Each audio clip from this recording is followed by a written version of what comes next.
এইটুকু বলেই পুরীর রুম থেকে চলে গেল। নীলকে বিন্দু মাত্র কিছু বলার সুযোগও দিল না। নীলপুরীর যাওয়ার দিকে অবাক দৃষ্টি নিক্ষেপ করে তাকিয়ে আছে। এই মেয়েটার মাঝে মুগ্ধ হতে হতে নীল পাগল হয়ে গেছে। পাগলের পর আর কি কোনো উপাধি আছে? নীল কি তবে পাগলের থেকেও পাগল হয়ে যাচ্ছে? কিছুক্ষণ পর পুরী স্যুপ হাতে রুমে ঢুকলো।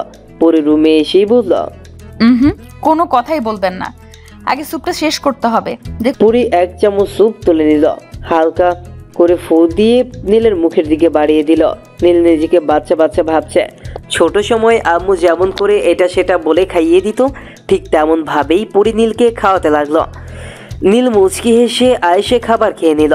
খাবার শেষ হতেই পুরী সিনেমার মতো করে ওড়না দিয়ে নীলের মুখ মুছিয়ে দিল। পুরীর এমন কাণ্ডে হতভাগ নীল।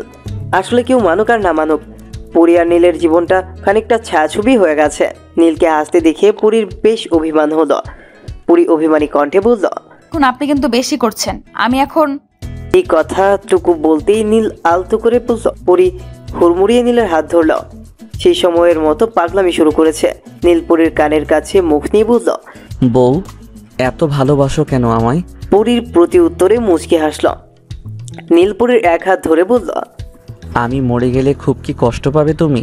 নীলের মুখে মরার কথা শুনতেই পুরীর চোখ দিয়ে বর্ষণ নেমে এলো। পুরীর চোখের পানি নীলের বুকে তীরের মতো বিঁধল।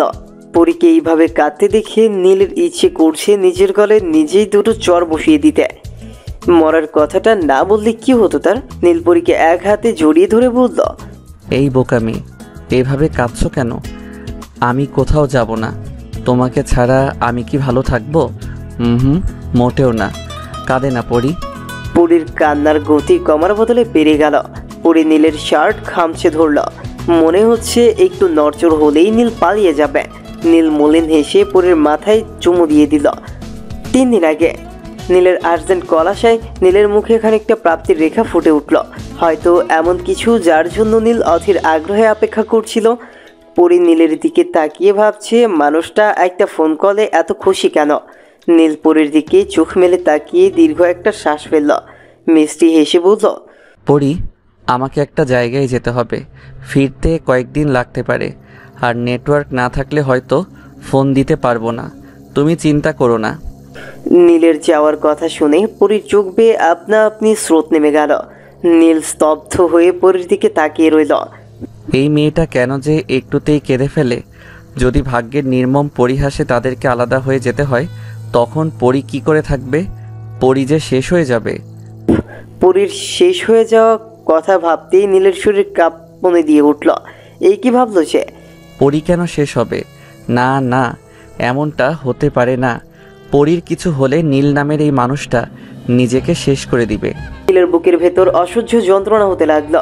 মনটা পুড়ছে, কিন্তু পুরীর সামনে দুর্বল হওয়া যাবে না, কিছুতেই না। নীল কোনো মতেই নিজেকে সামলে নিল। নীল মুচকে হেসে পরীকে জড়িয়ে বলল, এই বোকামি, আমি তো কয়েকটা দিনের জন্য যাচ্ছি। এমন কাঁদলে আমি কি ঠিকঠাক যেতে পারবো? আল্লাহ না করুক যদি কিছু একটা হয়ে যায়। নীলের এই কথাটা শুনে পরী আরো হুড়মুড়িয়ে কেঁদে উঠল। নীলকে দু হাতে আঁকড়ে ধরে অস্পষ্ট স্বরে বলল, আপনি এত বাজে কেন? কেন এসব বাজে কথা বলেন? আমাকে কাঁদিয়ে মজা পান আপনি? পরীর কথা শুনে নীল মুচকে হাসল। পরীর মাথায় আলতো হাত বুলিয়ে দিতে দিতে বলল, তাহলে তুমি কান্না করো কেন? তুমি কাঁদলে আমি বুঝি মন দিয়ে কাজ করতে পারবো? আমার কষ্ট হবে না? নীলের কথাতে পরী চোখের পানি 2 হাত দিয়ে মুছে নিল। তারপর মলিন হেসে বলল, আর কাঁদবো না আমি। আপনি আর ওইসব বাজে কথা বলবেন না। নীল মুচকে হেসে বলল, ওকে বিবিজান, বলবো না। হ্যাপি? নীলের কথাতে পরী ফিক করে হেসে বলল, হ্যাপি। নীল মুচকে হেসে পরীর দিকে স্থির দৃষ্টি নিক্ষেপ করল। নীলকে এইভাবে এক ধ্যানে তাকিয়ে থাকতে দেখিয়ে পরী অপ্রস্তুত বোধ করল। পরী কাচুমাচু করছিল, যা নীলের চোখ এড়াতে পারেনি। নীলের মাথায় দুষ্টু বুদ্ধি চাপল। নীল ঠোঁটের কোণে ডেভিল মার্কা হাসি ঝুলিয়ে পরীর দিকে ঝুঁকতে ঝুঁকতে বলল, ওরি, আমার না এখন এই মুহূর্তে তোমাকে। নীলের এমন খাপ ছাড়া কথা শুনে আর কাহিনীতে পরীর শুকনো ঢিকিল। ভয়ার তো চোখে তাকিয়ে বুঝল। কি বলছেন? নীল পরীর আরো কাছে এসে বলল, কেন তুমি বুঝতে পারছো না আমি কি বলতে চাচ্ছি? আমি তোমাকে এই মুহূর্তে। পরী শুকনো ঢুক গিলে বলল, কি বলছেন কি? নীলপুরের একদম কাছে এসে ডেভিল হাসি দিতেই পরি চোখ খিচে বন্ধ করে নিল। পরীর এমন কাণ্ডে নীল হাসতে হাসতে গড়াগড়ি খেতে লাগলো। নীলের হাসির শব্দ শুনতে পেয়ে পুরি চোখ খুলে নিল। নীলকে খামখেয়ালিভাবে হাসতে দেখে পুরি চোখ মুখ কুঁচকে নিল। নীল হাসতে হাসতে বলল, তুমি এত ভয় পাচ্ছ কেন? পুরি কুমড়া মুখ করে বলল। আপনি তো পরীকে বলতে না দিয়ে নীল বলল, আমি তো বলছিলাম এই মুহূর্তে তোমাকে দেখে আমার কাছে মনে হচ্ছে তুমি স্টার জলসার নায়িকাগুলোকেও হার মানাবে, যখন তখন কান্না করে বসছো। এইটুকু বলেই নীল হাসতে লাগলো। পরী কিছুক্ষণ নীলের দিকে তাকিয়ে থেকে বলল, ফাজিল, আমি আপনার সাথে আর কথাই বলবো না। পরীকে রাগ করে উঠে যেতে দেখে নীলপুরের হাত ধরে নিল। টান মেরে নিজের বুকের সাথে মিশিয়ে বলল, আমার সাথে কথা বলবে না? বললেই হলো, একদম বেঁধে রেখে দিব, নিজের অন্তরে মিশিয়ে নিব। নীলের কথাতে পরীর চোখ উজ্জ্বল হয়ে উঠল। নীলকে জড়িয়ে বলল, আমিও আপনাকে ছেড়ে থাকতে পারবো না, শেষ হয়ে যাব, একদম পুড়ে যাব। নীল মুচকি হেসে বলল, পাগলি মেয়ে, আমাকে ছাড়তে বলেছে কে? আমরা তো একে অন্যের অস্তিত্ব ছাড়া কি কেউ থাকতে পারে? পারে না তো, আমরাও থাকতে পারবো না। আর দেখে নিও, আল্লাহ তাআলাও আমাদের একসঙ্গে বেঁধে রাখবেন। আমরা ইহকাল পরকাল দু জনমেই একে অন্যের হয়ে থাকবো। নীলকে শক্ত হাতে জড়িয়ে নিল পরী। এই বুকের মাঝেই পরীর সমস্ত সুখ। দুজনের প্রার্থনা সৃষ্টিকর্তা যেন তাদের একসাথে বেঁধে রাখেন। অনিক আর নীল রেডি হয়ে বসে আছে। কেউ একজন ফোন দিলেই তারা বের হবে। নীল বারবার টাইম দেখছে। নীলকে দেখে খানিকটা চিন্তিত মনে হচ্ছে। পরিস্থিতি কি হবে কে জানে। নীলের মাথাতে হাজারো চিন্তা। অনেক নীলকে খুঁটিয়ে খুঁটিয়ে দেখছে। অনেক নীলের এই অতিরিক্ত চিন্তাটা নিতে পারছে না। নীল বরাবরই খুব বেশি শক্ত মনের। বড় বড় কনফারেন্স মিটিং কিংবা ডিলে যেখানে অনেকের হাত পা অবধি কাঁপা শুরু করে, সেখানে নীল সব থেকে শান্ত দৃষ্টি নিক্ষেপ করে, যা দেখে অনেক বরাবরই অবাক হয়ে এসেছে।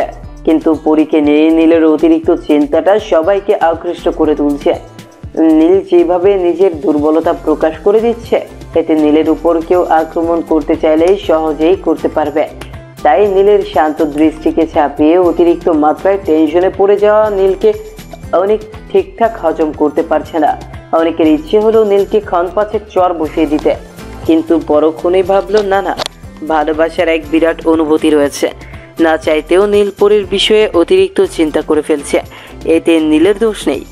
অবশ্য আজ থেকে মাস দুয়েক আগে হলে অনেক নীলকে চর লাগানোর বিষয়টাতেই থেমে থাকতো, কিন্তু আজকাল তার মনেও যে অন্যরকম অনুভূতি জেগে বসেছে। অনেক এসব ভাবতে ভাবতেই নীলের ফোনটা বেজে উঠল। নীল তড়িঘড়ি করে ফোন রিসিভ করে কথা বলে নিল।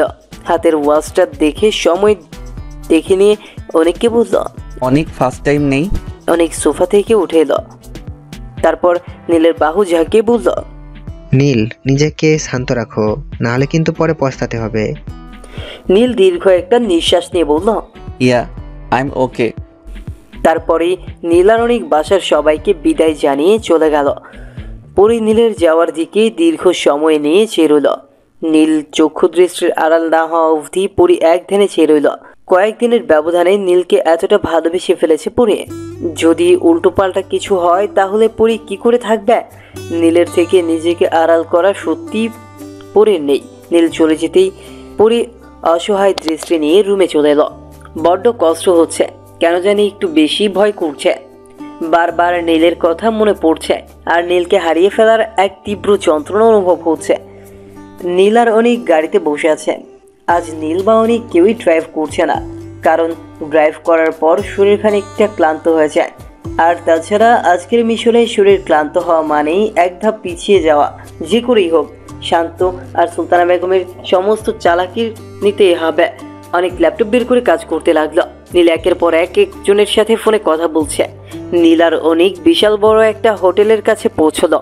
এই হোটেল সাধারণত ভদ্রলোকদের জন্য তৈরি, কিন্তু এখানে ভদ্রলোকের থেকে অভদ্র লোকের চলাচল বেশি।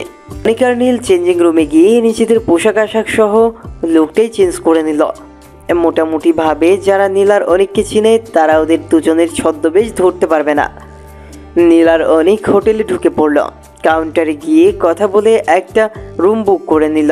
আজ রাতে প্রান্তই হোটেলেই মেয়ে নিয়ে ঢুকবে, যার ভিডিও নিতে পারলেই জোরালো একটা প্রুফ পাওয়া যাবে। নীল দুটো সার্ভেন্টকে টাকা দিয়ে হাত করে নিল। সার্ভেন্টগুলো নীল আর অনিককে প্রান্তের বুকিং করার রুমে পাঠিয়ে দিল। সার্ভেন্টগুলো নীল আর অনিককে প্রান্তের বুকিং করার রুমে পাঠিয়ে দিল। অনিক আর নীল দ্রুত গতিতে সিক্রেট ক্যামেরা আর ভয়েস রেকর্ডার লাগিয়ে দিল। নীল আর অনিক বের হয়ে আসতেই প্রান্তকে দেখতে পেল নীল। অনিক পালাতে গেলেই নীল ধরে ফেলল। অনিক ভ্রু কুচকাতেই নীল বলল, আরে ও আমাদের চিনবে না, বরং এভাবে ভয় পেলেই ধরা খাবো। নীলের কথা বুঝতে পেরে অনিক মৃদু হেসে বলল, আবে তোর গ্রেট মাথার বুদ্ধি চলে এসেছে। অনিকের কথাতেই নীল না হেসে পারল না। অনিক বলল, কিছু খাওয়া প্রয়োজন, ওইগুলো তো সব ঠিকঠাক লাগিয়ে দিয়েছি, বাকিটা দেখা যাক কি হয়। আগে চল ডিনারটা করে ফেলি, টাইম কম। নীল আর অনিক ডিনার করতে চলে আসলো। তড়িঘড়ি করে ডিনার শেষ করেই দুজন রুমে চলে আসলো। রুমে আসতেই ভিডিও ফুটেজ অন করতেই দেখলো প্রান্ত একটা মেয়েকে নিয়ে রুমে ঢুকলো। ব্যাস এইটুকু রেখে বাকি সব ডিলিট করে দিল আর টাইম সহ বের হওয়ার ফুটেজটুকু রাখলো। নীল আর অনেক স্বস্তির নিঃশ্বাস ফেলল, কারণ প্রান্ত কিছু ধরতে পারেনি। রাত 1টার দিকে প্রান্ত হোটেল থেকে বেরিয়ে পড়ল। নীল আর অনেক শান্তের পিছু নিল। নীল জানে এখন প্রান্ত কোথায় যাচ্ছে। নীল বাঁকা হাসলো, কারণ সেখানে ওসব ব্যবস্থা করে রেখেছে। প্রান্ত ঢাকাতে নিজেদের ফ্ল্যাটে চলে আসলো। নীল আর অনেক বাসার নিচেই থাকলো। কিছুক্ষণ অপেক্ষা করতেই একটা 40 বছর বয়সী ব্যক্তি দৌড়ে আসলো। নীলের মুখে হাসি ফুটে উঠল। নীল লোকটাকে একটা টাকার বান্ডেল দিতেই লোকটা একটা প্যানড্রাইভ বের করে দিল। নীল ফুটেজ চেক করে দেখে সব কিছু ঠিকঠাক আছে কিনা। নীলের মুখে হাসি রেখা ফুটে উঠল। এইবার কাজ হলো নেক্সট গেম কন্টিনিউ করা। রাত 3টা বেজে গেছে। কালকে সকাল 7টাতে নীলদের ফ্লাইট আছে, তাই নীল আর অনিক একটা ফ্রেন্ডের বাসাতে চলে গেল। 2 ঘন্টা না ঘুমোলে কালকে ধকল নিতে পারবে না। ফ্রেন্ডের বাসায় এসে একবার কলিং বেল বাজাতেই দরজা খুলে দিল। মনে হচ্ছে নীলদের জন্যই অপেক্ষা করছিল। নীল আর অনিক সবুজের সাথে গলা মিলিয়ে নিল। সবুজ নীলের খুব ভালো বন্ধু। ভার্সিটির লাইফ থেকেই কয়েকটা বছর বেশ ভালো বন্ধুত্ব ছিল ওদের। সবুজ একটা কোম্পানির সুপারভাইজার হিসেবে কাজ করত। বর্তমানে আইন এজেন্সির বড় একজন কর্মকর্তা।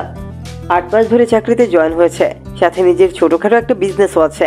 নীল আর অনেক বেডে গায়ে এলিয়ে দিতেই ঘুম এসে ওদের জড়িয়ে নিল। 6টা বাজতেই বেড বরাবর বিশাল মাপের ঘড়িটা ঢং ঢং করে বাজতে শুরু করলো। ঘড়ির আওয়াজে নীল, অনিক আর সবুজ উঠে বসলো। এয়ারপোর্টে যেতে হবে, তাই তিনজনে তাড়াতাড়ি রেডি হয়ে নিল। নাস্তা করার মতো টাইম নেই, ফ্লাইটেই নাস্তা করে নিবে। এয়ারপোর্টে আসতেই দুজন কালো ড্রেস পরা লোক এগিয়ে আসলো। নীল ব্যস্ত ভঙ্গিতে বলল, সব কিছু ঠিকঠাক তো? লোকটি সম্মতি জানালো। নীল ফোনে কারোর সাথে কথা বলতে বলতেই এয়ারপোর্টেই ঢুকে পড়ল। নীলদের হাতে সময় কম, তাই সমস্ত কিছু কালো ড্রেসের লোক দুটোই করে দিল। নীল সহ সবাই ফ্লাইটে উঠে নাস্তা করে নিল। 20 মিনিটের মাথায় চট্টগ্রাম পৌঁছে গেল। চট্টগ্রামের এক রিসোর্টে সবাই উঠল। আজকে রাতে প্রান্ত বিশাল এক ডাক ড্রিলারের সাথে মিটিং করবে। আজ যেভাবেই হোক ওদের পুলিশের কাছে ধরিয়ে দিতেই হবে। করা সিকিউরিটি দিতে হবে। নানানভাবে কাজে লেগে পড়লো ওরা। একটু হেরফের হলে জীবনের জন্য আশঙ্কা হয়ে পড়বে। ল্যাপটপ ফোন কল নিয়ে সারাদিন কেটে গেল।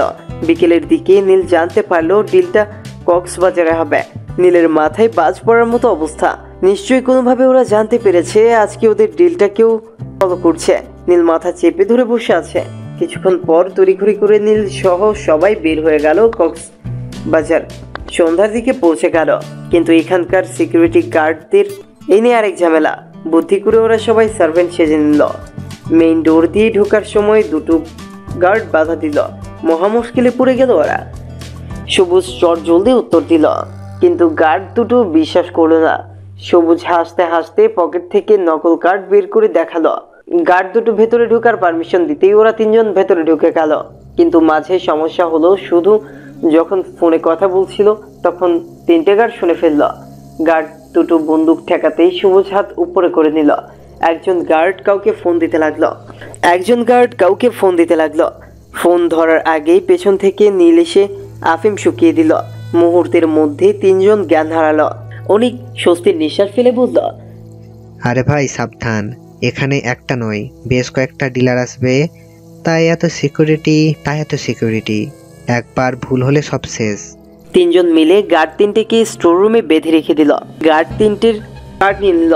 যদি কোনো সমস্যা হয় তাহলে এটা দিয়ে বাঁচার চান্স আছে। একজন হোস্ট অ্যানাউন্স করলো, একটু পরেই ডিল হবে। পাবে গান বাজনা চলতে লাগলো। একটু পরেই বেশ কয়েকজন ডিলার আসলো। ডিল, অনিকার সবুজ তিনজন মিলে আগে থেকেই ছোট ছোট ক্যামেরা আর ভয়েস রেকর্ডার বিভিন্ন জায়গায় সেট করে দিল। ডিল শুরু হয়ে গেছে। সবুজ আড়ালে গিয়ে ফোর্সদের ইনফর্ম করে দিল। মুহূর্তের মাঝে রেড লাইট অ্যালার্ম বাজিয়ে দিল। সবাই দৌড়াদৌড়ি শুরু করে দিল। প্রান্ত ছুটে বাইরে চলে যাচ্ছিল। নীল দৌড়ে ধরে ফেলল, কিন্তু প্রান্তের হাতে ধারালো নাইফ ছিল। প্রান্ত নাইফ দিয়ে নীলের হাতে আঘাত করে দিল, যার কারণে নীল প্রান্তকে ছেড়ে দিল। প্রান্ত দৌড়ে পালিয়ে গেল, কিন্তু বেশি দূর পালাতে পারল না। সবুজ গিয়ে প্রান্তের মাথায় বন্দুক ঠেকিয়ে দিল। নীলের হাতে ভালোই আঘাত লেগেছে। অনেক নীলকে নিয়ে বের হয়ে আসলো। সবাইকে পুলিশ ধরতে পেরেছিল। সবুজ সহ সবাইকে বিদায় জানিয়ে নীলকে নিয়ে হসপিটাল গিয়ে ওয়াশ করিয়ে আনলো। তারপর ফ্লাইট ধরে সোজা নীলদের বাসায়। আর ভোরবেলা নীলকে দেখি পুরীর অবস্থা খারাপ। দুদিন পর বিকেল 5টা বাজে। নীল রেডি হচ্ছে। পুরী দরজার কাছে হেলান দিয়ে নীলকে দেখছে। এই অসময়ে লোকটা যাচ্ছে কোথায়, তাও আবার অসুস্থ শরীর নিয়ে? নীল আয়নাতে পরীকে দেখে মুচকে হাসলো। চুলগুলো সেট করে পেছনে ঘুরে তাকালো, কিন্তু পরীর কোনো ধ্যান নেই। পরী নিজের ভাবনাতেই মগ্ন। নীল পরীর কাছে গিয়ে বাম হাত দিয়ে তুড়ি বাজিয়ে বলল, ম্যাডাম এভাবে দাঁড়িয়ে কি ভাবছেন? পরী খানিকটা চমকে বলল, আপনার হাতের ব্যথা তো এখনো আছে, এই শরীর নিয়ে এত সেজে গুজে কোথায় যাচ্ছেন? নীল ব্লেজারের হাতা ঠিক করতে করতে বলল, শ্বশুর বাড়ি। নীলের কষ্টে পরীর চোখ বেরিয়ে আসার উপক্রম। পরী ঢোক গিলে বলল, মানে? নীল পরীর দুই বাহুতে হাত রেখে বলে, মানে কিছুই না পড়ি, এই দুটো দিন আপনি আমার যে কেয়ার করেছেন তার ফলে আমি পুরো ফিট। এখন ম্যাডাম আপনি একটু রেস্ট নিন, আমার আসতে রাত হবে, এসে যেন না শুনি তুমি রেস্ট নাওনি। পরী গোমরা মুখ করে বলল, আরে তা নয় নিব, কিন্তু আপনি এখন যাচ্ছেন কোথায়? এর থেকে ওয়ালেটটা পকেটে পড়ে বলল, সারপ্রাইজ ম্যাডাম। পরী সন্দিহান চোখে বলল, আপনার মতলব কি? আপনার মতলবটা কি বলুন তো? নীল ভ্রু কুচকে বলল, কি ভাবছো তোমার সতীন আনতে যাচ্ছি? পরীর চোখে রাগ স্পষ্ট ফুটে উঠল। নীল পরীকে শান্ত করার জন্য বলল, আরে বউ, এভাবে রেগে গেলে তো আমি এখনই অজ্ঞাত যাব। পরী অভিমানী কণ্ঠে বলল, আপনার সাথে কোনো কথা বলবো না। পরীকে অভিমান করতে দেখে নীলের খুব খারাপ লাগলো। আজই হয়তো নীল পরীর শেষ দিন হতে পারে। পরীকে কষ্ট দিতে চায় না নীল।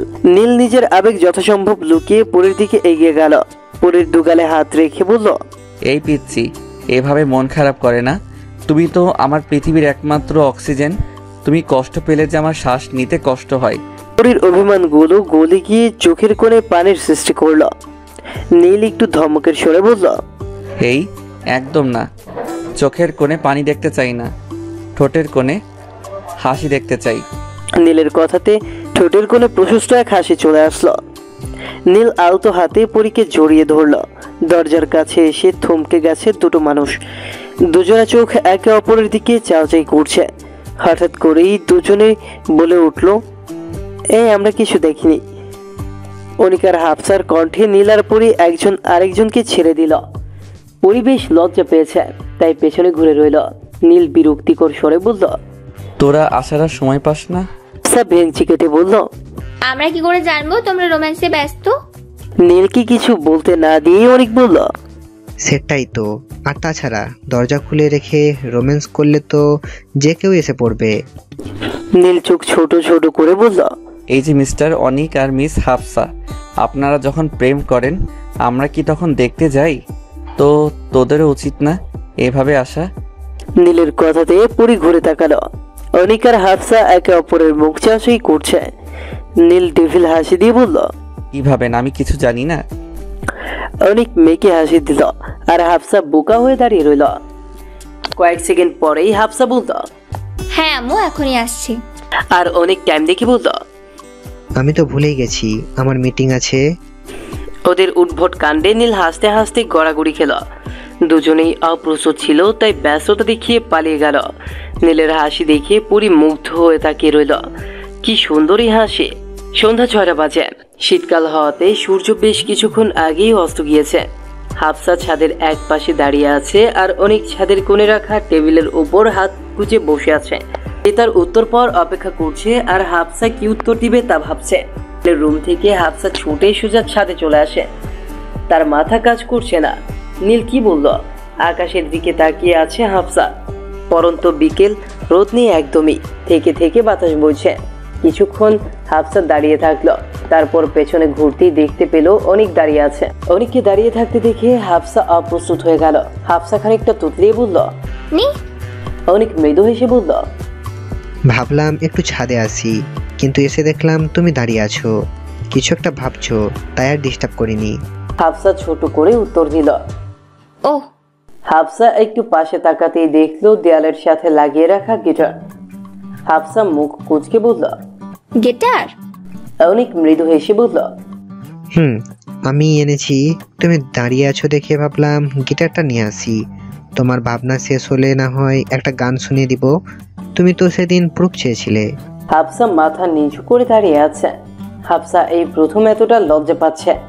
অনেক মুচকে হেসে গিটার নিয়ে আসলো। গিটারের টুংটাং আওয়াজ করে তারপর সুর তুলল। গান গাওয়া শেষ হতে অনেক এক বক্স চকলেট এগিয়ে দিয়ে হাফসাকে বলতো, উত্তরটা দিয়ে দিও, আমি অপেক্ষা করছি। Don't worry, take your time. অনেকের দিকে তাকাতে পারছে না হাফসা। পরন্ত বিকেল পেরিয়ে সন্ধ্যা নেমে গেলেও হাফসা উত্তর দিতে পারছে না। দেখতে দেখতে ঈশার আজানও পড়ে গেল। হাফসা ঘুমটা টেনে দাঁড়িয়ে রইল। আজান শেষ হতেই হাফসা অনেকের কাছে গিয়ে দাঁড়ালো। হাফসা মাথা নিচু করে বলল, আই অলসো লাভ ইউ। এই কয়েক শব্দ উচ্চারণ করে হাফসার এক সেকেন্ডও দাঁড়ালো না। চকলেট বক্স হাতে দ্রুত সিঁড়ি বেয়ে ছাদ থেকে নেমে গেল। হাফসার বলা কথাটা বুঝতে অনেকের কিছুক্ষণ সময় লাগলো। যখন পুরোপুরিভাবে মাথায় ঢুকে গেল তখন অনেকের ঠোঁটের কোণে হাসি প্রশস্ত হয়ে গেল। অনেক মৃদু স্বরে বলতে লাগলো, yeah, you are mine. I love you Hafsa. Neel বসে আছে পরিতের বাসার ড্রয়িং রুমে। সামনে নাস্তা সাজানো। ভদ্রতার খাতিরে এক মগ কফি হাতে নিয়ে বসে আছে নীল। সামনে বসে আছে পরীর নানা নানু আর মিসেস রাহেলা ও আফজাল হোসেন। নীলের পাশ ঘেঁষে বসে আছে নিশা আর আমান। সেই দিনই নীলকে আমার আর নিশার বেশ পছন্দ হয়েছে। তিক্ততা হলেও সত্য, নীলকে এই বাসার সবাই পছন্দ করেছে। কিন্তু একটা মেয়েকে বিয়ের আসর থেকে ওইভাবে তুলে নেওয়াটা নিশ্চয়ই খুব ভদ্রতা না। তাই একটু হলেও বড়রা ক্ষিপ্ত, যদিও পরীর সাথে অন্যায় করছিলেন ওনারা। নীল কফি কাপে চুমুক দিয়ে স্বস্তির নিঃশ্বাস ফেলে বলতে লাগলো, প্রথমেই আমি আপনাদের কাছে ক্ষমা প্রার্থনা করছি। আমি জানি আমি যেটা করেছি সেটা অন্যায়, কিন্তু আপনারা যেটা করছিলেন সেটাও খুব বেশি ভালো ছিল না। আফজাল হোসাইন ঠিকঠাক হয়ে বসে বললেন, সে তো বুঝলাম, কিন্তু তুমি যেটা করছো সেটা দ্বিগুণ অন্যায়। আমরা পরীর ভালোবাসার জন্য প্রান্তের সাথে বিয়ে দিতে চেয়েছিলাম। তাছাড়া আমার আম্মার ইচ্ছা ছিল আমার মেয়ে হলে যেন প্রান্তের সাথে বিয়ে দেই। মৃত মায়ের শেষ ইচ্ছা পূরণ না করলে নাকি তার আত্মা শান্তি পায় না। আমি কোনোভাবেই আমার আম্মাকে কষ্ট দিতে চাইনি। তাছাড়া আমার সংসারে ও অকল্যাণ হবে, তাই পরীর সাথে খানিকটা অন্যায় করেও ওর ভালো করেছিলাম। তাছাড়া প্রান্ত দেখতে শুনতেও ভালো, পরীর সাথে খুব ভালো থাকতো। নীল দীর্ঘ একটা শ্বাস নিয়ে বলল, আমি আমার কাজের জন্য লজ্জিত, কিন্তু মিসেস রাহেলা নীলকে থামিয়ে দিয়ে বললেন, এত কিছু বুঝি না আমি, কিন্তু তুমি কে আর আমার মেয়ে কোথায়?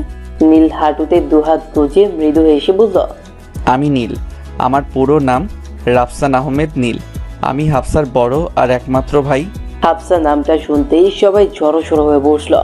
মিসেস রাহেলা উদ্বিগ্ন কণ্ঠে বললেন, হাফসা বলতে পরীর বান্ধবী হাফসা? নীল প্রশস্ত একটা হাসি দিয়ে বলল, হ্যাঁ। আফজাল হোসেন চোখ মুখ কুঁচকে বললেন, এর মামাতো শালি তুমি? নীল মাথা ঝাঁকালো। আফজাল হোসেন চোখ মুখ কুঁচকে বললেন, তোমার সাথে যদি পরীর সম্পর্ক থাকে তাহলে পরী আমাদের বলেনি কেন? আফজাল হোসেনের কথাতে নীলের মুখে কালো মেঘের আধার নেমে এলো। নীল মাথা নিচু করে বসে রইল। নীলের উত্তর না পেয়ে কিছুক্ষণ পরেই মিসেস রাহেলা রক্তিম কণ্ঠে বললেন, কি হলো বলছো না কেন? নীল মাথা উঁচু করে মলিন হাসলো। তারপর হাতের মুষ্টি শক্ত করে বলল, আমার জন্য আমি দোষী ছিলাম, তার জন্য পরীকে এতটা। নীল আর বলতে পারছিল না। নীলের গলা ধরে আসছিল। নীল শুকনো ঢোক গিলে বলল, এক গ্লাস পানি হবে প্লিজ? নেশা উঠে গিয়ে পানি এনে দিল। নীল এক চুমুকে ঢকঢক করে পানি গিলে নিল। সবাই আগ্রহ নিয়ে বসে আছে শুধুমাত্র নীলের কথা শোনার জন্য। এই মুহূর্তে সবাইকে নীলের কাছে পৃথিবীর শ্রেষ্ঠ মনোযোগী শ্রোতা মনে হচ্ছে। নীল কিছুক্ষণ চুপ করে থেকে বলল, আজ থেকে 7 বছর আগে পরীকে দেখেছিলাম আমার বন্ধুর বোনের বিয়েতে। তখন পরি 6-এ পড়ে।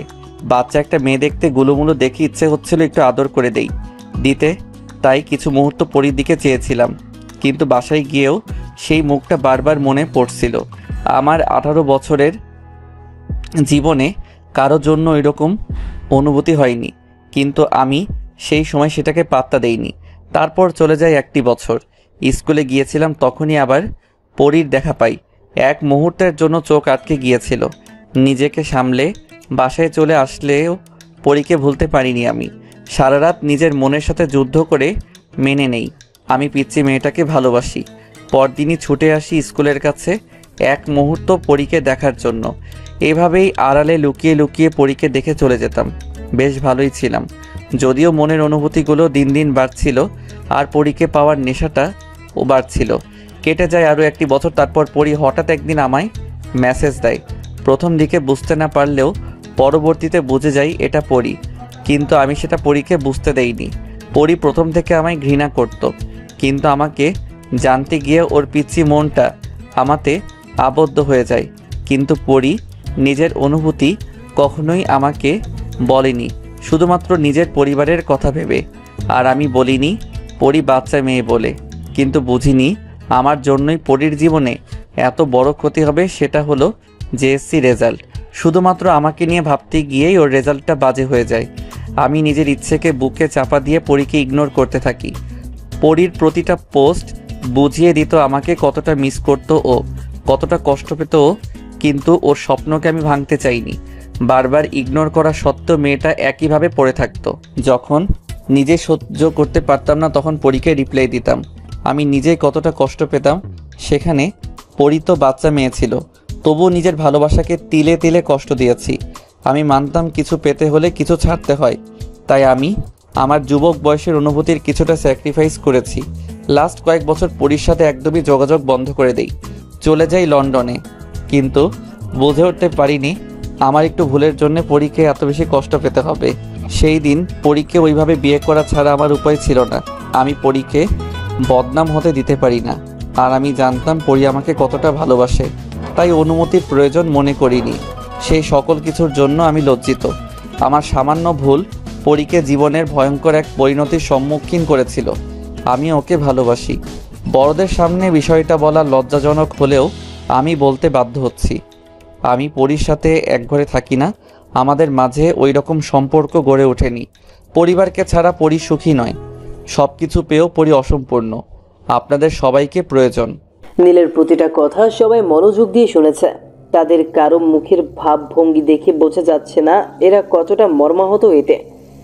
নীল মনে মনে সব রকম পরিস্থিতির জন্য তৈরি হতে লাগলো। আফজাল হোসেন দীর্ঘশ্বাস ফেলে বললেন, সবই ঠিক আছে, কিন্তু তোমার উচিত করনি ওইভাবে বিয়ে করে। আমাদের সম্মানের কথা ভাবা উচিত ছিল। নীল মলিন হেসে বলল, আমি লজ্জিত, কিন্তু ওই মুহূর্তে আমার কাছে কোনো অপশন ছিল না। আমি আপনাদের সাথে মিসবিহেভ করেছি, তার জন্য আমি শাস্তি নিতেও প্রস্তুত। তখন যদি পরীকে ছেড়ে দিতাম তাহলে আজ আপনারা দ্বিগুণ আগুনে দগ্ধ হতেন। নীলের কথার মানে কেউ বুঝতে পারল না। মিসেস রাহেলা মৃদু কণ্ঠে বলল, মানে? নীল দীর্ঘশ্বাস ফেলে আমানকে উদ্দেশ্য করে বলল, আমান, ল্যাপটপ নিয়ে আসো। আমান মাথা ঝাঁকিয়ে ল্যাপটপ আনতে চলে গেল। সবাই নীলের দিকে দৃষ্টি নিক্ষেপ করে আছে। আফজাল হোসেন সময়টাকে কাজে লাগিয়ে নীলকে দেখে নিল। 5-10 ইঞ্চি লম্বা, উজ্জ্বল শ্যামলা গায়ের রং, ব্রজুগল বেশ সুন্দর, চেহারাতে আলাদা স্নিগ্ধতা দেখা যাচ্ছে। নিঃসন্দেহে উজ্জ্বল ফর্সা কোনো ছেলেকেও সৌন্দর্যে হারাতে সক্ষম হবে। নীলের মায়াবী চোখগুলোর দিকে তাকাতেই আফজাল হোসেনের ঠোঁটের কোণে হাসি ফুটে উঠল। আমান ল্যাপটপ আনতেই মুচকি হেসে নীল ল্যাপটপ নিয়ে বসল। ল্যাপটপে পেন ড্রাইভ ঢুকিয়ে কিছুক্ষণ সেভ করলো। কিছু মুহূর্তের মাঝেই ভেসে আসলো প্রান্তের ড্রাগ ডিলিং, তারপর হোটেলে মেয়ে নিয়ে যাওয়া। কেউই যেন ওরই সোফাতে আধশোয়া হয়ে শুয়ে আছে। কি নিষ্পাপ এই মুখ, নীলের ইচ্ছে করছে একটা ভালোবাসার স্পর্শ দিয়ে দিতে। পরক্ষণেই ভাবলো না, পরি ঘুমে, যদি এতে কোনোভাবে ওর খারাপ লাগে। তাই নীল নিজের সুপ্ত ইচ্ছেটাকে দমিয়ে রাখলো। ব্লেজারটা কাভার্টে রেখে পরির কাছে আসলো। দাঁড়িয়ে থেকে কিছুক্ষণ পরীকে দেখলো, খুব গভীরভাবেই দেখলো। পরি আগের মতো আর গোলুমোলু নেই, বেশ সুন্দর স্বাস্থ্য হয়েছে, খুব বেশি চিকনও নয়। গায়ের রং আগের থেকে কয়েক সেট ফর্সা হয়েছে, আর বোচানাকটা খানিকটা সরু হয়েছে। নিজেকে পাগল পাগলই মনে হচ্ছে নীলের। নীল 80% নিশ্চিত পরির ফ্যামিলি থেকে ওদের সম্পর্কটা মেনে নিবে, কিন্তু কোনোভাবে যদি ওনারা নীলের প্রতি আহত হয় সেটাই ভয়। তবুও নীল বেশ নিশ্চিন্তে আছে এখন, আগের মতো বুকে পাথর চাপা কষ্টটা আর নেই। নীল মেঝেতে বসে পড়ল, বেশ কিছুক্ষণ পরের দিকে এক পলকে তাকিয়ে রইল। এই ঘুমন্ত পরিটার রোজ নীলের পাশে এইভাবে ঘুমিয়ে থাকবে বুঝি? না না, পাশে কেন ঘুমোবে? পরি তো নীলের বুকে ঘুমোবে। নীল আলতো হাতে পরির চুলে বিলি কেটে দিল, আর মাঝে মাঝে ভালোবাসার স্পর্শ দিয়ে দিবে। ভবিষ্যতের কথা ভাবতে ভাবতে নীলের ঠোঁটে কিঞ্চিত হাসি ফুটে উঠল। নীল লক্ষ্য করলো সোফাতে ঘুমোতে পরির বেশ বেগ পেতে হচ্ছে। নীল মুচকি হেসে উঠে দাঁড়ালো, পরীকে কোলে করে বেরিয়ে এনে শুইয়ে দিল। গায়ে চাদর টেনে দিয়ে নীল ফ্রেশ হতে চলে গেল। ফ্রেশ হয়ে এসে দেখলো পুরী অবাধ্য চুলগুলো মুখে আছড়ে পড়ছে। নীল বেশ বিরক্ত হলো। কেন রে, আর কাউকে পাস না? শুধু শুধু আমার পরীকে আঁকড়ে ধরিস।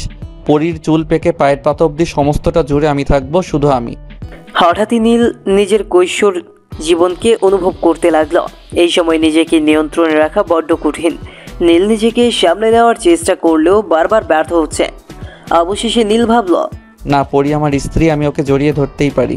ওর পাশে ঘুমোতে দোষ কিসের? আর এমন তো নয় যে পরী ওকে ভালোবাসে না। নীল ঠোঁটের কোণে হাসি ফুটিয়ে পরীর পাশে গিয়ে শুয়ে পড়ল। বেশ কিছুক্ষণ পরীকে দেখলো নীল। পরী ঘুমের ঘোরে কোলবালিশ খুঁজতে লাগলো। এপাশ ঘুরতেই পরী নীলের পেট জড়িয়ে ধরল।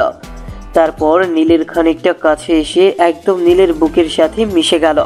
নীলের বুকের উষ্ণতা পেয়ে পরী নীলকে নিজের সাথে মিশিয়ে নিল। ঘুমের ঘোরে পরীর এমন কাণ্ড দেখিয়ে নীল মুচকে হাসল। পরী যদি এই পরিস্থিতি দেখতো তো লজ্জায় লাল নীল হয়ে যেত। পরীর লজ্জা মাখা মুখটা দেখতে নীলের বেশ ভালো লাগে। পুরো পরীকেই নীলের কাছে স্বর্গীয় সুখ মনে হয়। এক হাত দিয়ে পরীকে জড়িয়ে নিল নীল। তারপর চোখ বুঝতেই ঘুম মহাশয় নীলকে ঘুমের রাজ্যে নিয়ে গেল। সকালের মৃদু আলো চোখে পড়তেই পরীর ঘুম ভেঙে গেল। পরী চোখ পিট পিট করে তাকিয়ে উঠে বসতে চাইল, কিন্তু কোনো কিছু যেন ওকে আটকে রেখেছে। পরী পাশ ফিরে তাকাতেই দেখলো নীল ওকে জড়িয়ে ধরে আছে। পরীর চোখ দুটো রসগোল্লা হয়ে গেল। নীল এখানে কিভাবে? পরী আশেপাশে চোখ বোলাতেই বুঝলো এটা নীলের রুম। কাল রাতে নীলের রুমে ঘুমিয়ে পড়েছিল। আর বাকিটুকু বুঝতে পরীর আর বেগ পেতে হলো না। হঠাৎই পরীর বেশ লজ্জা লাগছিল। নীল ওর পাশে শুয়ে আছে। ইস, কি লজ্জা! এখন যদি নীল জেগে যায় তো পরীর লজ্জাতেই মরে যাবে। ভাবতে না ভাবতেই নীলের ঘুমটা আলগা হয়ে গেল। নীল চোখ মেলে তাকাতেই দেখলো পরী জেগে গিয়েছে। নীল মুচকি হেসে উঠে বসলো, তারপর বলল, ঘুম কেমন হলো পরী? পরী লজ্জা পেয়ে মাথা নিচু করে বলল, ভালো। নীল মৃদু হেসে বলল, শুধু ভালো? আমার তো খুব ভালো ঘুম হয়েছে, এনজয়েবল ঘুম। নীলের কথাতে পরী থতমত খেয়ে গেল। কি বলছে নীল? পরী ভয়ার্ত চোখে তাকিয়ে বলল, মানে? নীল কিছুক্ষণ পরীর দিকে তাকিয়ে তারপর বলল, তুমি যেমনটা ভাবছো তেমনটা না, আমি কিছুই করিনি। নীলের কথাতে পরী দ্বিগুণ লজ্জা পেল। কি সব কথা বলছে নীল? নীল ঘড়ির দিকে তাকিয়ে দেখলো 6:30 বাজে। শীতকাল পড়ে যাওয়াতেই 7টার আগে কোনো কাক পক্ষীও ঘুম থেকে ওঠে না। নীল পরীকে টেনে বেডে শুইয়ে দিল, তারপর পরীকে জড়িয়ে শুয়ে পড়ল। সব কিছু এত তাড়াতাড়ি ঘটলো যে সমস্তটাই পরীর মাথার উপর দিয়ে গেল। পরী ভ্যাবলার মতো তাকিয়ে থাকলো।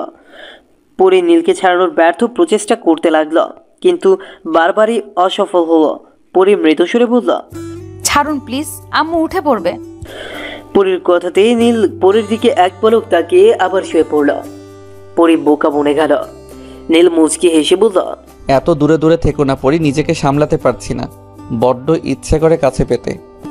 নীলের কথা শুনে পরীর গাল দুটো কমলা রং ধারণ করল। নীল জানে পরী লজ্জা পেয়েছে, তাই আর কিছু বলল না।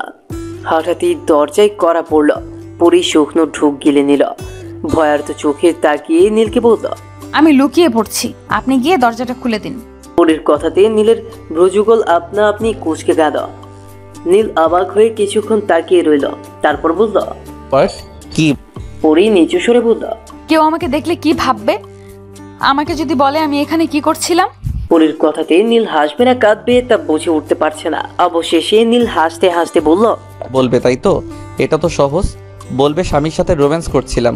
পরী নীলের দিকে তাকিয়ে বোকার মতো করে বলল, আমি কখন রোম্যান্স করলাম? আপনিই তো বললেন আপনি কিছু করেননি। এইটুকু বলেই পরী জিহ্বাতে কামড় দিল। এই রে, ভুল জায়গাতে ভুল উচ্চারণ করে ফেলেছি।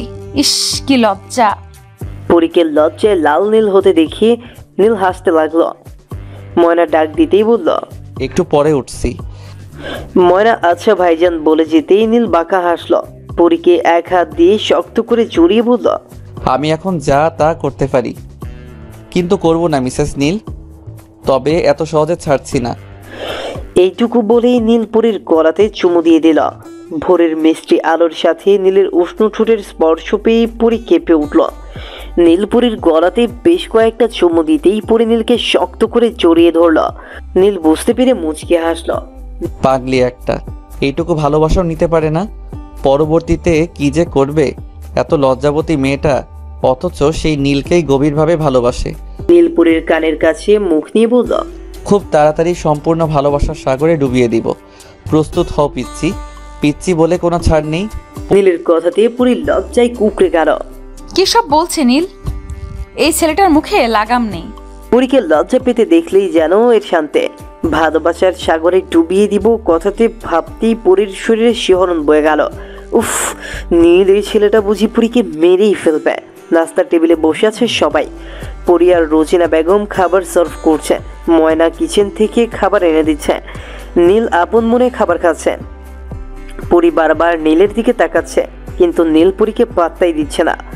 পরীর ইচ্ছে করছে নীলের মাথাটা ফাটিয়ে দিতে, কিন্তু ইচ্ছে থাকলেও উপায় নেই। পরী নীলের মনোযোগ পাওয়ার জন্য খাবার সার্ভ করে নীলের বরাবর খেতে বসল।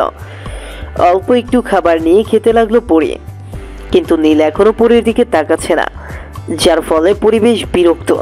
হঠাৎই পরীর মাথায় দুষ্টু বুদ্ধি খেলে গেল। পরী বাঁকা হাসল, তারপর এক টুকরো খাবার মুখে দিতে দিতে পা দিয়ে নীলের পায়ে খোঁচা মেরে দিল। নীল খাবার খেতে গিয়েও চমকে গেল। নীল ভ্রু কুঁচকে পরীর দিকে তাকালো, কিন্তু পরী তো খাবার খেতে মগ্ন। পরীকে দেখে মোটেও বোঝার উপায় নেই যে এই কাজটা পরী করেছে, কিন্তু আশেপাশে এমন কেউই নেই যে নীলকে খোঁচা মারবে। নীল বিরক্তি ঢিলে আবার খাবার খেতে ব্যস্ত হয়ে পড়ল। পরী মিটিমিটি হাসছে। পরী নীলকে খোঁচা মারার জন্য আবার পা এগোতেই নীল নিজের পা দিয়ে পরীর পা আটকে ফেলল। পরীর হাত থেকে খাবারের টুকরো প্লেটে পড়ে গেল। নীল বাঁকা হেসে পরীর দিকে তাকিয়ে আছে। পরী বাহাত মাথায় ঠেকিয়ে ভাবছে, গেলাম ধরা পড়ে। পরী শুকনো ঢোক গিলে নীলের দিকে তাকাতেই নীল চোখ মেরে দিল। পরীর লজ্জাতে চোখ সরিয়ে নিল। পরী পা ঠেলে বারবার ছাড়ানোর চেষ্টা করছে নীলের পাকে, কিন্তু নীল বারংবার পা আটকে নিচ্ছে। পরী অসহায় দৃষ্টিতে নীলের দিকে চেয়ে আছে, কিন্তু নীল খাবার খেতে গভীর মনোযোগ দিচ্ছে। পরী একটু জোরেই পা সরাতে চাইলে একটু জোরে পা সরাতেই নীল বোম ফাটিয়ে দেয়। নীল একটু অবাক হয়ে বলল, পরি এমন করছো কেন? মনে হচ্ছে তোমার পা কোনো বেড়ালে খামচে ধরেছে। পরী হা হয়ে আছে। এই ছেলে নিজেই এমন উল্টো কাজ করে, এমন ভাব দেখাচ্ছে, এত মানুষের সামনে এইভাবে লজ্জায় ফেলে দিলেন উনি। আসলে এই ছেলেটার নাম্বার 1 বজ্জাত। পরী মেকি হাসি দিয়ে বলল, না, বেড়াল কেন হবে, এক হনুমান পা আটকে ধরেছে। পরীর কথাতে সবাই থতমত খেয়ে যায়, আর নীল ভ্যাবলার মতো পরীর দিকে চেয়ে রইল।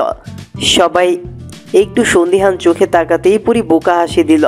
হাফসা চোখ মুখ কুঁচকে বলল, ওয়েট, আমি দেখছি কি হয়েছে। হাফসাকে বারণ করার আগেই হাফসা টেবিলের নিচে তাকালো। টেবিলের নিচে তাকিয়ে হাফসার চোখ ছানা পড়া হয়ে গেল। হাফসা মুখ চেপে হাসছে। পরী অসহায়ের মতো হাফসার দিকে আর নীলের দিকে চেয়ে আছে, আর নীল এমন ভাব দেখাচ্ছে যেন কিছুই জানে না।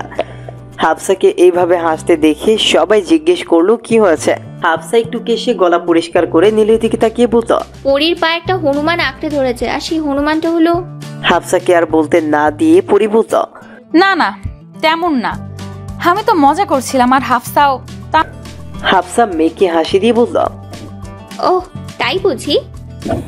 পরী তুতলিয়ে বলল, না তো কি, এদের কাণ্ডে বিষয়টা সবাই খানিকটা বুঝেও গেছে, তাই সবাই মুখ চেপে হাসছে আর নীল খাবার খাচ্ছে যেন সে কিছুই করেনি। পরীর ইচ্ছে হচ্ছে নীলের মাথার সবগুলো চুল ছিঁড়ে ফেলতে। সবসময় পরীকে লজ্জায় ফেলে দিয়ে নিজের নবাবের মতো ভাব ধরে থাকে।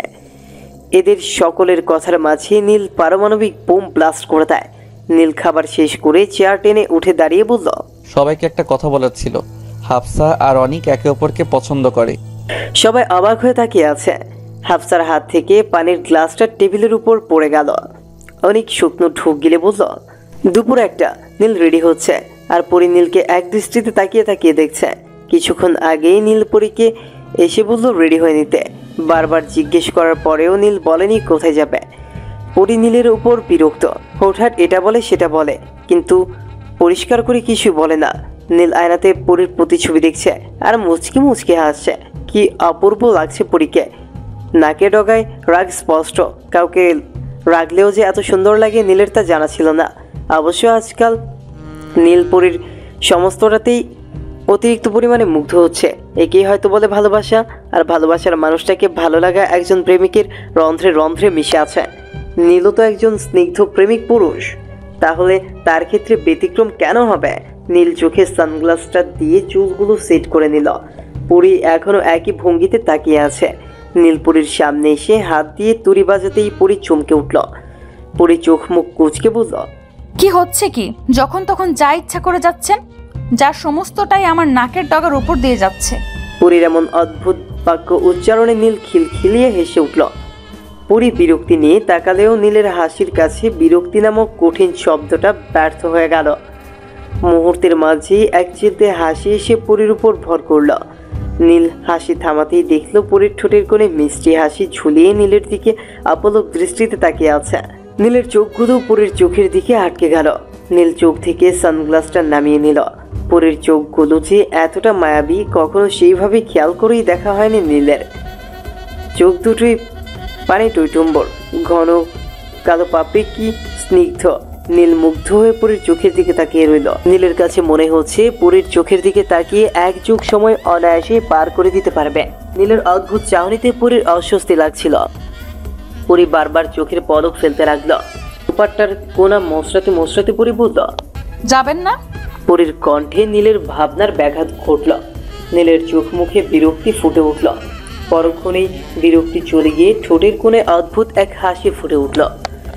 নীলের মনে হচ্ছে পৃথিবীর শ্রেষ্ঠ প্রেমিক পুরুষে এক জনম পরীকে ভালোবেসেও আদৌ কি ভরবে নীলের মন? নীলের মনের এই অদ্ভুত প্রশ্ন নীলকে তাড়া করতে লাগলো। ইস, এই কেমন অনুভূতি! নীল তো পাগলি হয়ে যাচ্ছে। পরী হালকা কাশতেই নীল কল্পনার জগৎ থেকে বেরোলো। নীল নিজেই অপ্রস্তুত হয়ে বলল। নীল পকেটে ওয়ালেট আর গাড়ির চাবি পুরে বলল, চলো। নীল আর পরী বাসার সবাইকে বিদায় জানিয়ে চলে আসলো। আপন গতিতে বেশ রমরমা পরিবেশ বিরাজ করছে। হালকা ঠান্ডা ঠান্ডা লাগছে।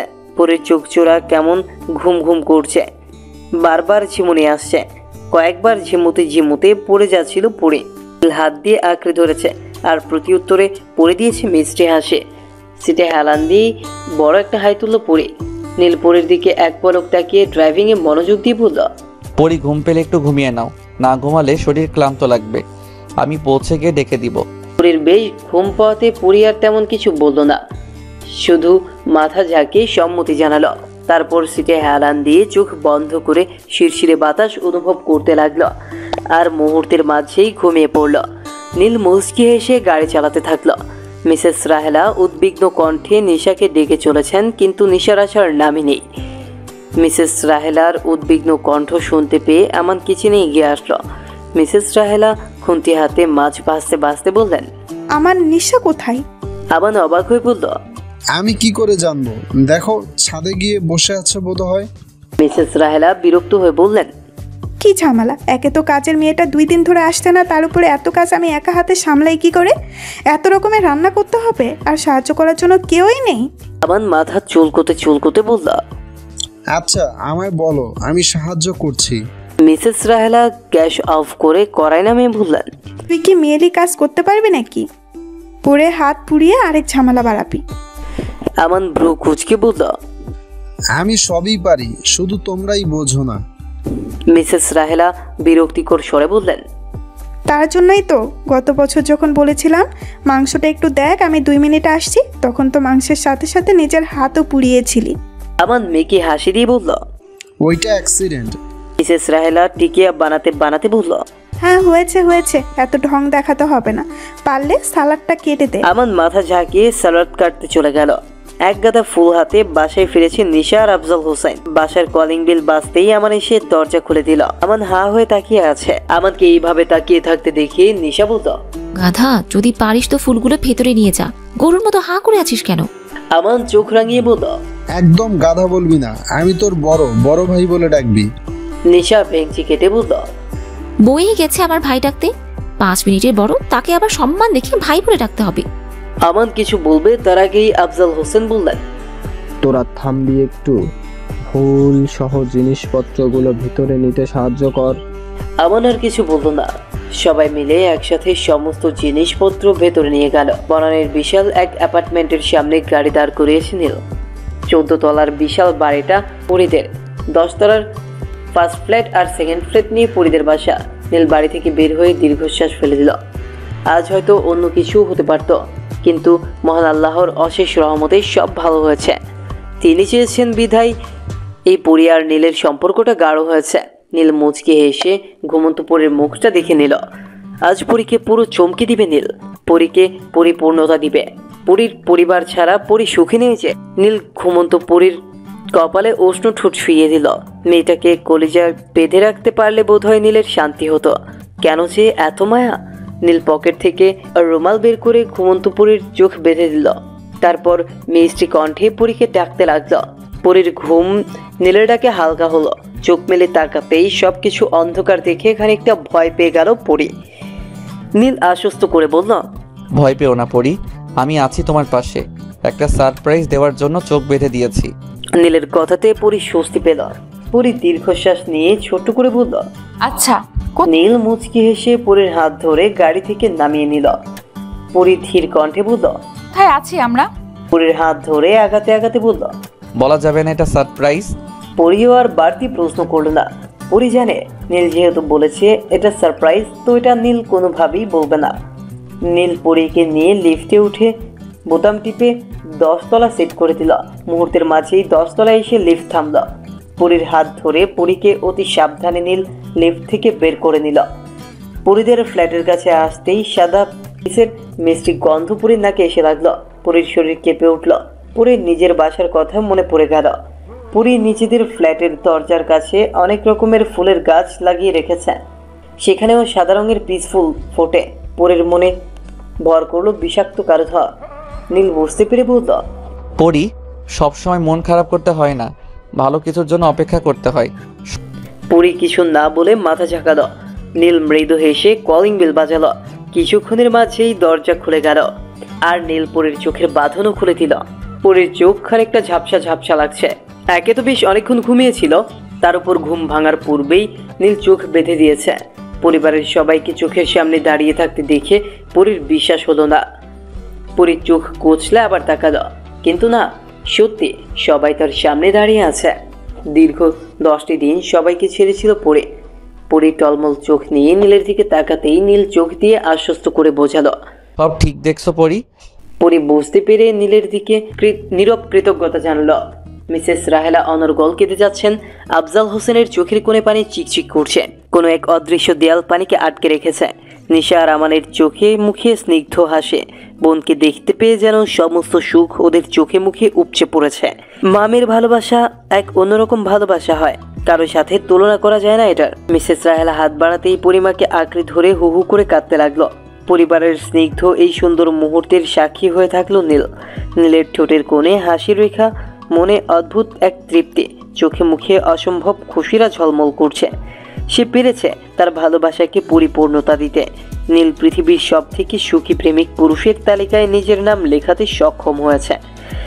সৃষ্টিকর্তার কাছে শুকরিয়া জানাচ্ছে নীল, আর মুগ্ধ হয়ে দেখছে এক ভেঙে যাওয়া পরিবারের পূর্ণ মিলন সুখ। এত খাবার খেতে খেতে নীলের অবস্থা খারাপ। বাপের জন্মে এত খাবার একসাথে খেয়েছি বলে নীলের মনে পড়ছে না। নীলের বনানীতে পৌঁছতে পৌঁছতে বিকেল হয়ে গিয়েছিল। সকালে নাস্তা করার পর আর খাওয়া হয়নি ওদের। তাই খিদেটা বেশ ভালোই পেয়েছিল, কিন্তু আর 30 ভোজন খাওয়ার মতো রাক্ষসে খিদে নীলের পায়নি বোধহয়। লোকে বলে শ্বশুর বাড়িতে নাকি জামাই আদর করা হয়, কিন্তু এই মুহূর্তে জামাই আদরকে নীলের কাছে রাক্ষসে আদর বলে মনে হচ্ছে। এদের বংশের নিয়ম, নতুন জামাইকে 38 ভোজন করাতে হবে। নীল মনে প্রাণে ভাবছে কে 38 ভোজন করার মতো রাক্ষসে নিয়মকরণ করেছিল। সেই লোকটিকে কয়েকশো রকমের গালি দেওয়া হলেও কম হয়ে যাবে। কেন রে, তুই রাক্ষস বলে কি আমিও রাক্ষস নাকি? তুই না হয় রাক্ষসে খাবার খেতে পারিস, কিন্তু আমার মতো অবলা প্রাণীর কথাটাও তো ভাবা উচিত ছিল, তাই না? নীল মনে মনে ওই ব্যক্তিকে কয়েক রকমের গালিও দিয়ে দিল। নীল পরীর দিকে অসহায় দৃষ্টিতে চেয়ে আছে, কিন্তু পরী নীলকে পাত্তাই দিচ্ছে না। উল্টো মায়ের সাথে মিলে 38 ভোজন সম্পূর্ণ করানোর জোরালো চেষ্টা করছে। নীল এই প্রথম এতটা অসহায় বোধ করছে। নীলের পেটে আরেকটু জায়গা আছে কিনা সন্দেহ, কিন্তু এখনো 8 পদ খাওয়া বাকি। নীলের মাথা ঘুরছে, খাবার গলা অবধি এসে পড়েছে। আরে এত খাবার একসাথে খাওয়া যায় নাকি? নীলের এমন করুণ কাণ্ডে আমান খিলখিল করে হাসছে।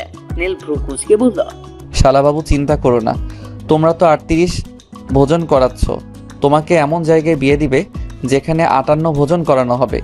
আমান হাসতে হাসতে বলল, আরে ভাইয়া, আগে নিজে তো এই 38 ওজনের থেকে বাঁচুন।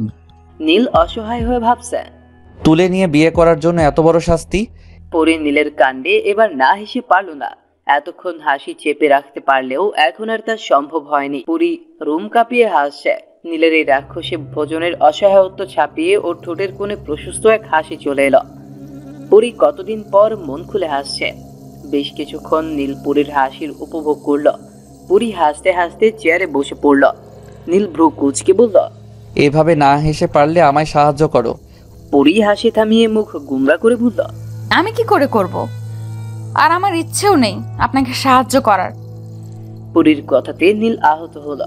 পরক্ষণেই বাঁকা হেসে মৃদু সুরে বলল, ওকে সাহায্য করা লাগবে না, তবে আমিও আজ ছাড়বো না, কিন্তু পুরো মাসখানেক জ্বালিয়ে খাবো। পরে বলো না আমি তোমাকে বলিনি কিংবা ছাড় দেইনি। নীলের কথাতে পুরী থতমত খেয়ে গেল। এই নীলের মাথাতেই এইরকম ফাজলাম বুদ্ধি ঘুরঘুর করে। পুরী শুকনো ঢুক গিলে তুতলিয়ে বলল, না না, আমি এখনই আপনাকে সাহায্য করছি। নীল মৃদু হেসে বলল, ভালো কথা শুনতে চাও না তুমি, তাই আমাকে এইরকম পরিস্থিতি ক্রিয়েট করতে হয়। পুরী বিরক্তি মাখা দৃষ্টিতে তাকিয়ে বলল, যত সব। নীল মৃদু হেসে বলল, আমি নীল। আজব পুরী চোখ রাঙিয়ে বলল, আজব তো। নীল হাসতে হাসতে বলল, এর বউ তুমি। নীলের কথাতে পুরী ভ্যাবলার মতো সে রইল। নীল আজকাল বেশ দুষ্ট হয়ে গেছে। আগে তো পুরী দুষ্টুমি করতো, আর এখন নীল তা সুদে আসলে পুষিয়ে নিচ্ছে। পুরী চট জলদি বুদ্ধি আটতে লাগলো। মুহূর্তেই ঠোঁটের কোণে হাসি ফুটিয়ে বলল, নিয়ম রক্ষার্থে আপনি একটা চামচ করে চেখে নিন, তাহলেই তো হয়। পুরীর কথাতে নীল স্বস্তি পেল। নীল দীর্ঘশ্বাস টেনে বলল, বাঁচালে। এই 38 ভোজনের চক্করে সাধারণ বুদ্ধিও হারিয়ে ফেলেছিলাম। এর জন্য কালকে ট্রিট দিব তোমায়, ওকে? পুরী চকচকে চোখ নিয়ে বলল, সত্যি? নীল মুচকি হেসে বলল, 100% সত্যি। পুরী অতিরিক্ত খুশিতে নীলের গলা জড়িয়ে ধরল। ঘটনাটা এত তাড়াতাড়ি ঘটলো যে নীল সহজ নেশা আমান থতমত খেয়ে গেল। যখন পুরী বুঝতে পারলো কি করেছে, তখন লজ্জায় মাথা নিচু করে নিল। ইস, ছোট ভাই বোনদের সামনে একই কাজ করে বসলো পুরী। পুরীকে আরো লজ্জা দেওয়ার জন্য নীল গলা ঝেড়ে বলল, পড়ি তুমি এটা। এইটুকু বলতেই পুরী বলে উঠল, আম্মু আমাকে ডাকছে, আমি যাই। এই কয়েক সেকেন্ডের মধ্যেই পুরী স্থান ত্যাগ করে নিল। পুরীর যাওয়ার দিকে নীল, নিশা আর আমান চেয়ে রইল। পুরী চলে যেতেই নীল সহ আমান আর নিশা অট্ট হাসিতে ফেটে পড়ল। নীল ভাবছে বউয়ের সাথে সাথে শালক আর শালিকা দুটো সেই রকমের পাজেল। গত 2 ঘন্টা ধরে নীল আর পুরীকে গেস্ট রুমে বসিয়ে রেখেছে আমান আর নিশা। 2 ঘন্টা ধরে ঘর বন্দি ওরা। নীল পকেট থেকে ফোন বের করে দেখতে নিল 11টা বাজে। নিশা আর আমানের উপর পরিবেশ বিরক্ত হচ্ছে। একে তো এই রুমটাতে ব্যালকনিও নেই, জানলাটাও খোলা মুশকিল, কারণ অপর পাশের বিল্ডিং এর জানলাটা একদম বরাবর। জানলা খুলে বাইরে তাকানোরও কোনো স্কোপ নেই। পুরি ফোন বের করে ফেসবুক লগ ইন করে নিল। গত 10 দিনে ফেসবুক নামক আইডি তো দূরে থাক, হোয়াটসঅ্যাপ, ইমো, টুইটার, ইনস্টাগ্রাম কোনো কিছুই ইউজ করেনি। ফেসবুক ওপেন করতেই কয়েকশো মেসেজ ভেসে উঠল। পরীর চোখ ছানা ভরা হয়ে গেছে। নীল সোফাতে বসে ফোন স্ক্রোল করছিল। পরীকে এমন হা হয়ে তাকাতে দেখে নীল পরীর কাছে এগিয়ে আসে। নীল পরীর কাছে এসে পরীকে হালকা ঝাঁকিয়ে বলল, পরি আর ইউ ওকে?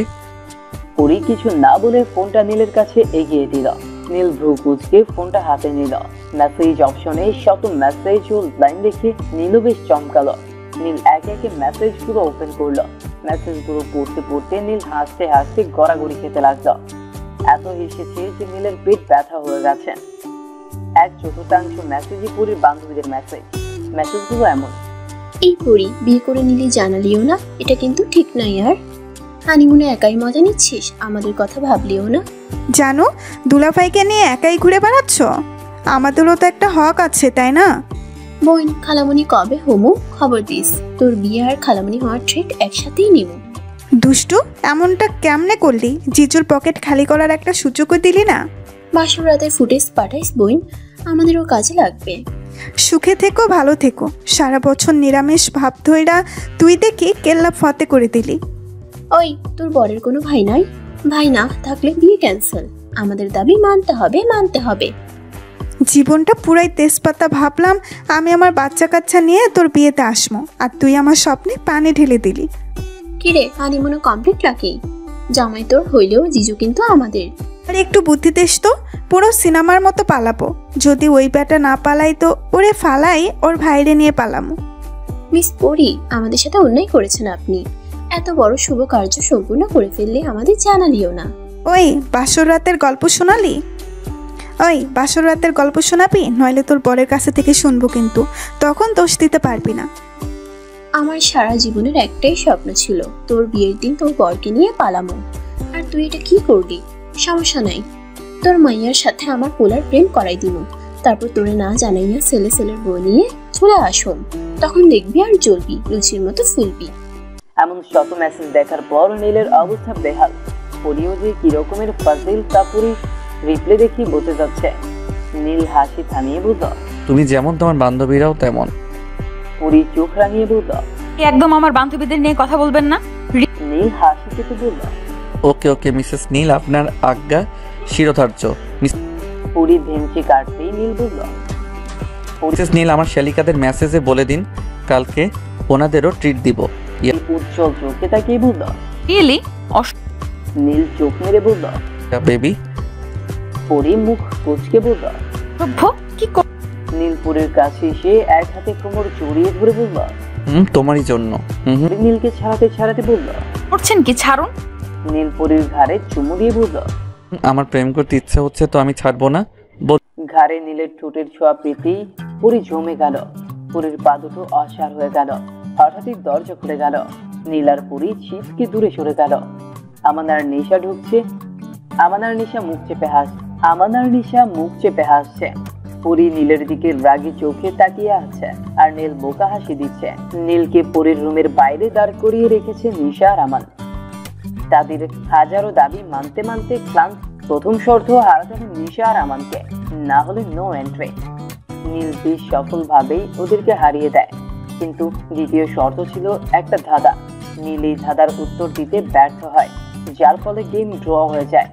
তাই নিশা আর আমান শর্ত রাখে একদিন ওদের ফ্রেন্ড সার্কেলদের সহ ট্রিট দিতে হবে। নীল মুচকে হেসে রাজি হয়ে যায়।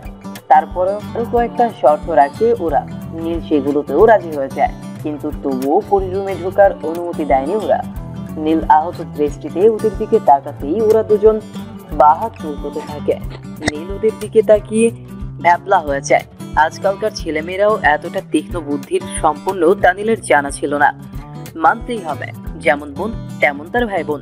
নীল দীর্ঘশ্বাস টেনে বলল, লোক শ্যালক শালিকা, আপনাদের দাবি কত? আমান আর নিশা ডিসকাস করতে থাকে, কিন্তু দুজনের কেউই সঠিক সিদ্ধান্তে পৌঁছতে পারছিল না। নীল ঘড়ির দিকে তাকিয়ে বুঝলো দুপুর 12:36। এরা আজ রাত 2 বাজলেও যেতে দিবে কিনা সন্দেহ। নীল হতাশ হয়ে ওদের দিকে তাকিয়ে রইল। আরো 10 মিনিট ডিসকাস করার পর ওরা উত্তর জানাতে পারলো না। নীল দীর্ঘশ্বাস ফেলে বলল, শ্যালক শালিকা, আপনারা দুজন আজ সারা রাত ডিসকাস করে কাল জানাবেন প্লিজ। আর আমার পকেটে ক্যাশ 10,000 টাকা পড়েই আছে। এর থেকে বেশি দিতে হলে কাবার থেকে বের করে দিতে হবে। এত ভেজালের থেকে আজ 10,000 টাকা নিয়ে সন্তুষ্ট থাকুন। কাল তোমাদের ডিমান্ড পূরণ করবো, ওকে?